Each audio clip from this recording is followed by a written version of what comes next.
Bienvenue. Aujourd'hui, on va s'attaquer à une idée assez répandue en trading, vous savez. Cette croyance que pour bien faire, il faut un système hyper complexe. Une vraie usine à gaz, quoi. L'idée que plus c'est compliqué, mieux ça marche. Mais est-ce que c'est vraiment le cas?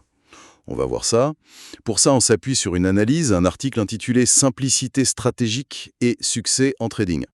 L'objectif, c'est simple, comprendre pourquoi une approche épurée pourrait en fait être plus efficace.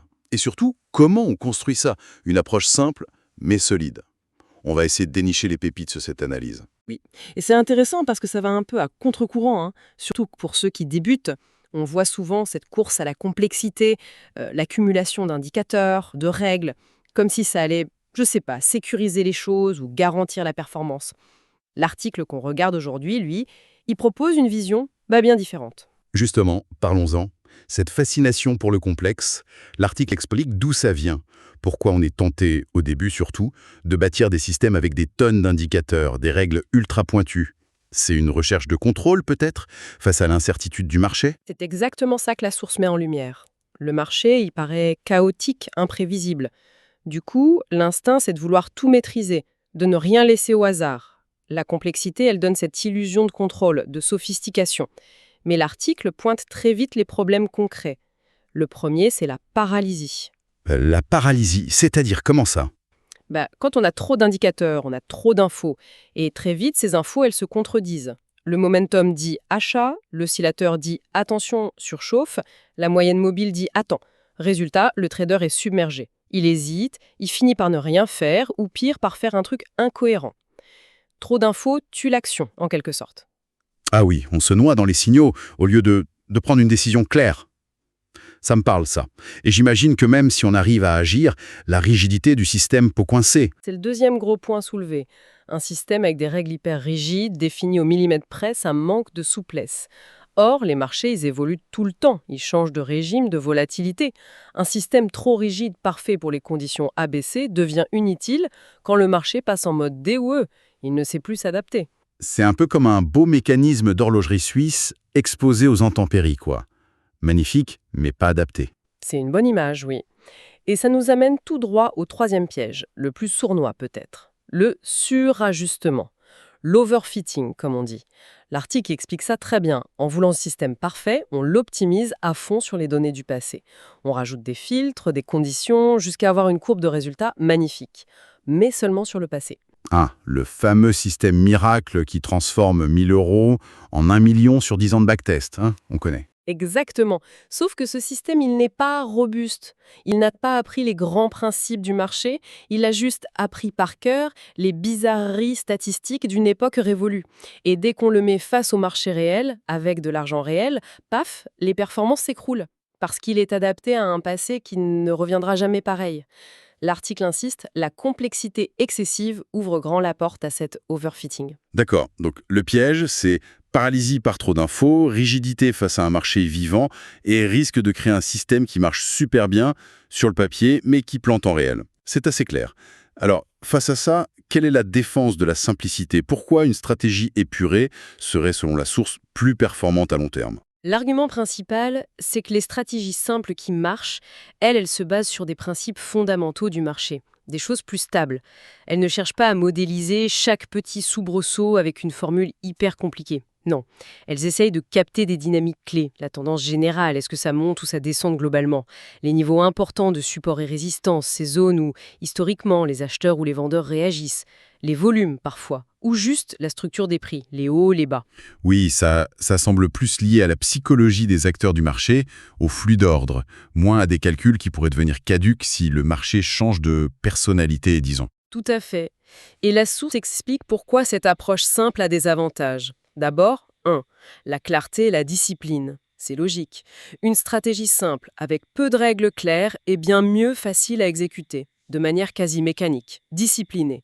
Moins de place pour l'interprétation, l'hésitation. Le signal est là, on agit. C'est net.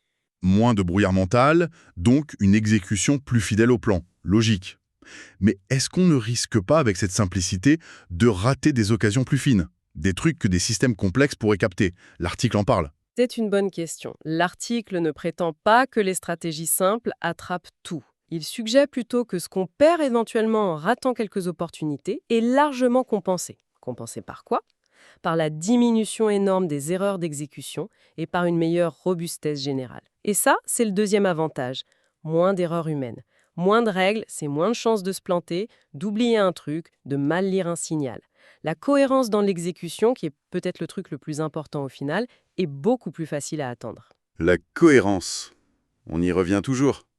C'est la qualité de l'application qui compte plus que la complexité de la recette, en somme. Précisément.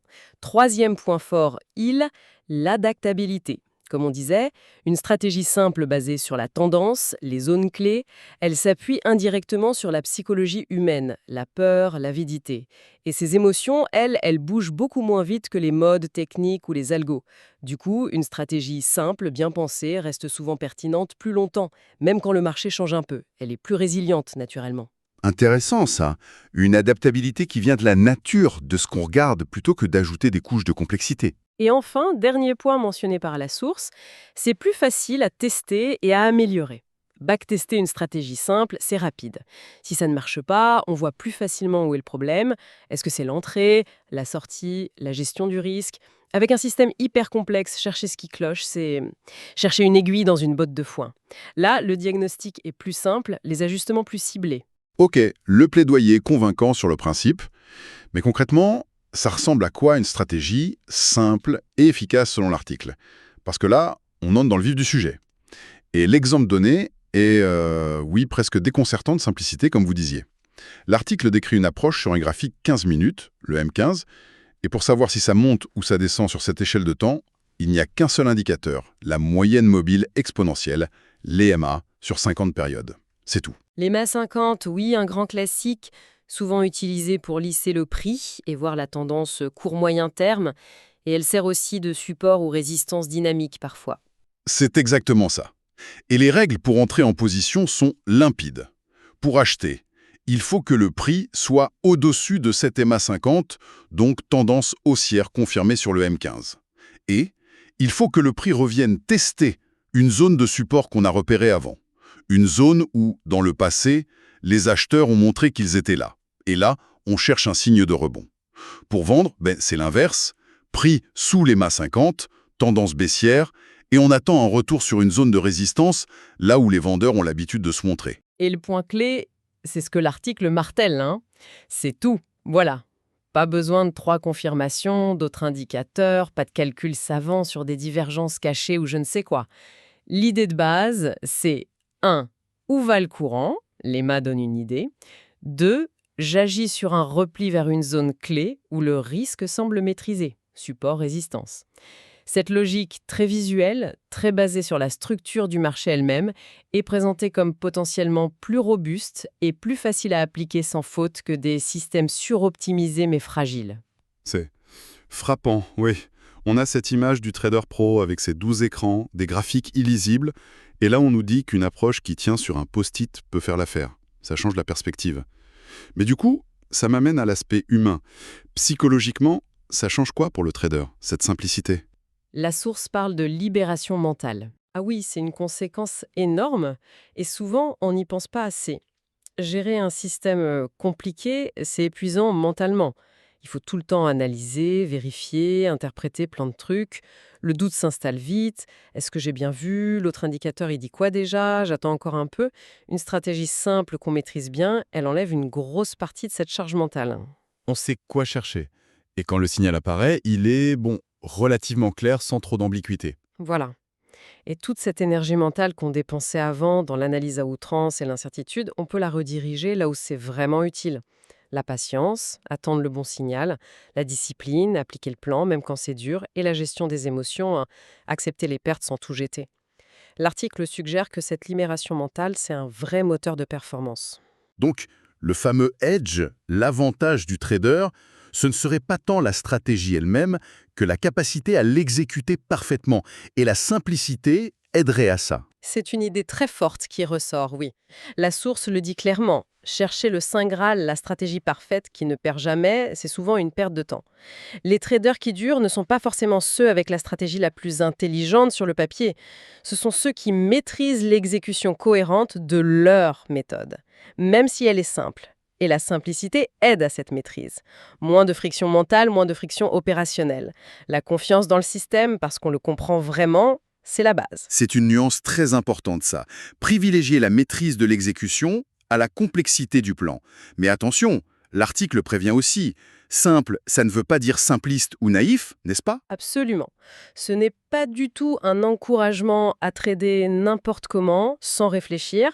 Une stratégie simple qui fonctionne, c'est souvent le résultat d'un gros travail, de distillation, d'une compréhension profonde de ce qui fait bouger vraiment le marché qu'on trade. C'est le résultat d'une réflexion qui a permis de virer tout le superflu, tous les gadgets qui n'apportent rien de concret, pour ne garder que l'essentiel. L'article cite l'esprit de cette phrase de Bruce Lee. La simplicité est le sommet de la sophistication. Ça demande du boulot, de l'observation, des tests, pour arriver à cet essentiel et le formuler simplement. C'est exactement ça. C'est une simplicité qui vient après la complexité, en quelque sorte. Une simplicité éclairée qui va droit au but, et elle est puissante non pas malgré son dépouillement, mais grâce à lui. Elle se concentre sur ce qui compte le plus. Très clair. Alors si on est convaincu et qu'on veut construire ou simplifier sa propre stratégie, l'article donne des pistes concrètes. Des étapes à suivre, hein. Oui, la source propose une démarche assez structurée. D'abord, se concentrer. Choisir un seul marché. Par exemple, une paire de devises comme l'euro-dollar, ou un indice comme le DAX, ou même une seule action. Et apprendre à le connaître par cœur.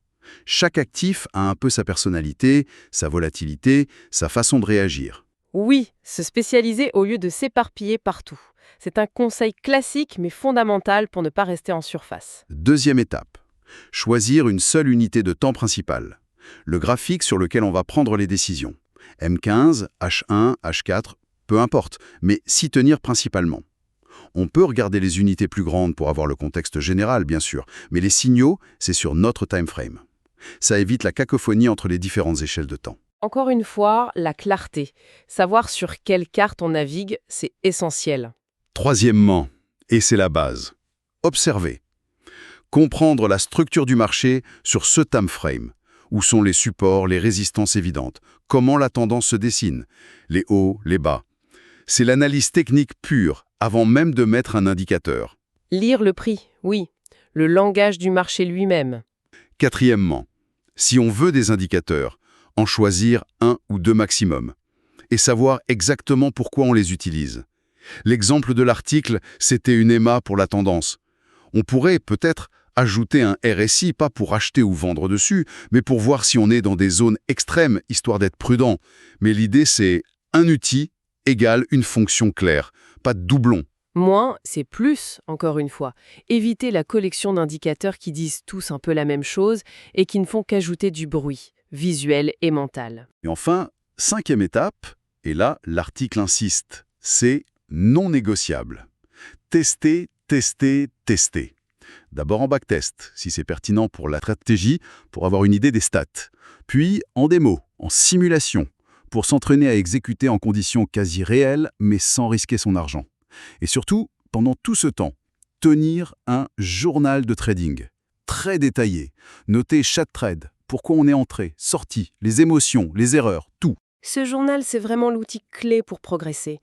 C'est ça qui permet de voir objectivement si la stratégie tient la route dans la durée et où sont les points faibles à améliorer. Sans ce suivi rigoureux, même la stratégie la plus simple du monde reste une inconnue.